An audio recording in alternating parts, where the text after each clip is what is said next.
Hi dear students, നമ്മൾ NEET എക്സാമിന് prepare ചെയ്യുന്ന സമയത്ത് ഫിസിക്സിലെ വളരെ ഫണ്ടമെന്റൽ ആയ ടോപ്പിക്സ് ആണ് മെക്കാനിക്സ്. അതിൽ തന്നെ മെക്കാനിക്സിന്റെ ബേസ് ആണ് kinematics, which means motion without considering the cause of motion.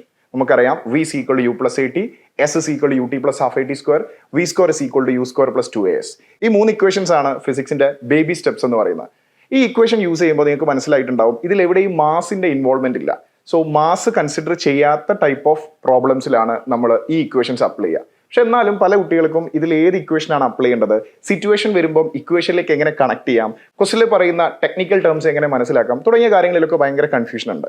അതിൽ ചില കാര്യങ്ങൾ നിങ്ങൾക്ക് സോൾവ് ചെയ്ത് തരാനാണ് ഇന്ന് ഈ വീഡിയോയിൽ വന്നിരിക്കുന്നത്. വേർട്ടിക്കൽ മോഷനിൽ മോഷൻ അണ്ടർ ഗ്രാവിറ്റിയിൽ എപ്പോഴും ചോദിക്കുന്ന ചില ടിപ്പിക്കൽ ക്വസ്റ്റ്യൻസ് സോൾവ് ചെയ്യാനുള്ള ഷോർട്ട് കട്ടാണ് നമ്മൾ ഇന്ന് നോക്കാൻ പോകുന്നത്. സോ നമുക്ക് അതിലേക്ക് പോവാം. First of all, kinematic equation apply ചെയ്യണമെങ്കിൽ ആക്സിലറേഷൻ ഒരു നോൺ സീറോ കോൺസ്റ്റന്റ് ആവണം. ആക്സിലറേഷൻ ഉണ്ടാവണം, പക്ഷെ അത് സീറോ ആവാൻ പാടില്ല. It should be constant through out the motion. എങ്കിൽ മാത്രമേ നമുക്ക് ഈ ഇക്വേഷൻസ് അപ്ലൈ ചെയ്യാൻ പറ്റുള്ളൂ. ദെൻ ഇവിടുത്തെ parameters velocity, acceleration, time and displacement. Most of the ക്വസ്റ്റ്യനിലും ഏതെങ്കിലും 3 പാരാമീറ്റർ നമുക്ക് തരും. അതിൽ 4ാമത്തെ പാരാമീറ്റർ ആയിരിക്കും അൺനോൺ, അതായിരിക്കും നമുക്ക് കണ്ടുപിടിക്കേണ്ടി വരിക. ബട്ട് ഇതിലുള്ള എല്ലാ ടേംസും ഇക്വേഷനിൽ ഒരേ സമയം ഉപയോഗിക്കേണ്ടി വരില്ല. For example, when a body is thrown vertically up with an initial velocity u, it goes up and its velocity keep on decreasing because acceleration due to gravity pulls down. g താഴേക്കാണ്, u മുകളിലേക്കാണ്. So u plus എടുത്താൽ g നമ്മൾ minus എടുക്കണം. g is the acceleration in this motion. അങ്ങനെ മുകളിലേക്ക് പോകുന്നതിനനുസരിച്ച് velocity കുറയുന്നു. At the maximum height of the journey final velocity will be 0 because final velocity എപ്പോഴാണോ 0 ആവുന്നത് അതുവരെ ബോൾ റൈസ് ആവുള്ളൂ. അതിനുശേഷം ബോൾ മുകളിലേക്ക് പോകില്ല. ബിക്കോസ് വെലോസിറ്റി കംപ്ലീറ്റ് ആയിട്ട് 0 ആയി കഴിഞ്ഞാൽ then it will comes down. So at the maximum height portion final velocity will be 0.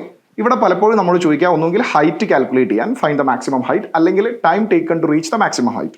Height ആണ് ചോദിക്കുന്നതെങ്കിൽ തേർഡ് ഇക്വേഷൻ ഓഫ് മോഷൻ എടുക്കാം. ബിക്കോസ് ഇനീഷ്യൽ വെലോസിറ്റിയും ഫൈനൽ വെലോസിറ്റിയും ഡിസ്പ്ലേസ്മെന്റും കണക്ട് ചെയ്യുന്നത് തേർഡ് ഇക്വേഷനിലാണ്. Final velocity 0 is equal to u square minus 2gh and h is equal to u square by 2g. Direct apply ചെയ്താൽ മതി. അവിടെ ഇനീഷ്യൽ വെലോസിറ്റി മാത്രമേ നമുക്ക് അൺനോൺ ആയിട്ടുള്ളൂ. Gravity is always 9.8 or 10 or h is equal to u square divided by 20. And time taken ചോദിച്ചാൽ initial velocity u, final velocity 0. From the first equation of motion, 0 is equal to u minus gt and time taken to reach the top is u divided by g. u മാത്രമേ ഇതിൽ unknown ആയിട്ടുള്ളൂ. g നമുക്കറിയാം 10 ആണ്. So time taken is equal to u by 10. And when a ball drops from a height h height എന്നൊരു ball drop ചെയ്യുമ്പോൾ, dropping എന്ന് പറഞ്ഞാൽ dropping from a rest platform, then it has understood that initial velocity is 0. അപ്പം second equation of മോഷനിൽ displacement is equal to half g t square because initial velocity 0, ut 0. So h into 2 divided by g whole root is equal to t.